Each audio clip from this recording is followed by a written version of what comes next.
মনে করবেন, আপনি মনে করবেন আপনার সমস্ত গুনাহ মাফ হয়ে গেছে, এরকম একটা হালকা অনুভূতি আপনার ভেতরে কাজ করবে। খুশি হয়েছেন মনে হয় না? এই জন্য আমরা যদি ছোট্ট এই দোয়াটি পড়ে আজ রাতে ঘুমাতে পারি, সকালে উঠে ফলাফল দেখবো ইনশাআল্লাহুল আজিজ।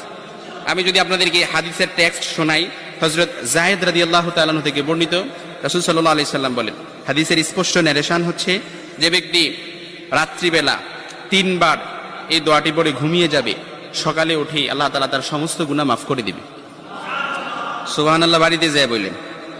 এই জন্য আজ রাতেই যদি এই দোয়াটি পড়ে ঘুমাতে পারেন, সকালে উঠে ফলাফল দেখবেন ইনশাআল্লাহুল আজিজ।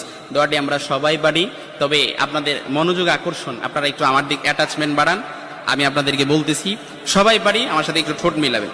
আস্তাগফিরুল্লাহাল্লাযী লা ইলাহা ইল্লা হুয়াল হাইয়ুল কাইয়্যুম ওয়া আতুবু ইলাইহি লা হাওলা ওয়ালা কুওয়াতা ইল্লা বিল্লাহিল আলিয়্যিল